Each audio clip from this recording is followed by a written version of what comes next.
Hello friends, welcome to my another blog. আজকে আমি দেখাবো কিভাবে স্ট্রবেরির রান্না থেকে চারা তৈরি করতে হয়। এই হচ্ছে স্ট্রবেরি গাছ আর এই হচ্ছে স্ট্রবেরি গাছ।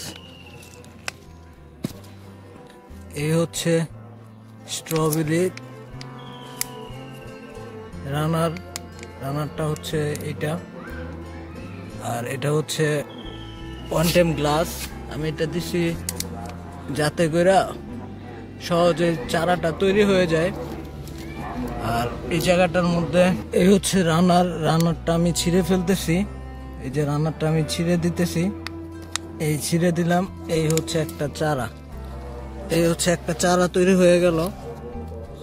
এই কত সুন্দর একটা চারা তৈরি হয়ে গেল।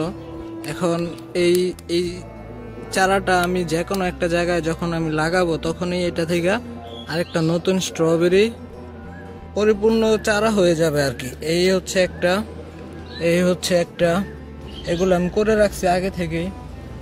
এই হচ্ছে একটা, আর এই হচ্ছে আরেকটা।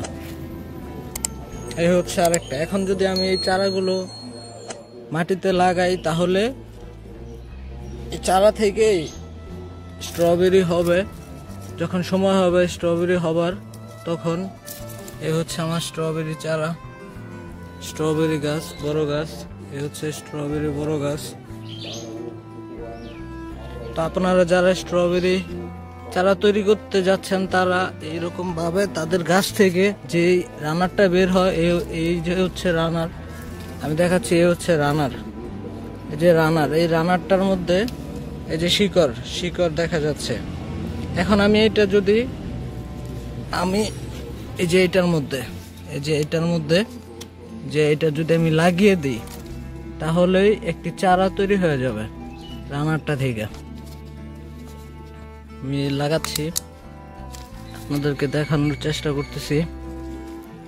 এই যে জাস্ট এইভাবে একটু দিয়ে দিলাম, আর পাশে অল্প একটু মাটি দিয়ে দিলাম, কারণ মাটির স্পর্শ পাইতে হবে শিকড়টা গজানোর জন্য ভালো মতো।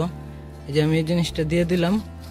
তো এখন 3-4 দিনের পরেই দেখবো এটা যে শিকড়টা এটা ভিতরে চলে গেছে, তখন আমি ওই রানারটা কেটে দিলেই চলবে। এই হচ্ছে কতগুলো রানার। যারা স্ট্রবেরি গাছ থেকে চারা তৈরি করতে চান, তারা এর এই উপায়টা ব্যবহার করতে পারেন, কারণ এই উপায়ের মাধ্যমে খুব সহজেই অনেকগুলো চারা তৈরি করতে পারবেন একটা স্ট্রবেরি গাছ থেকে।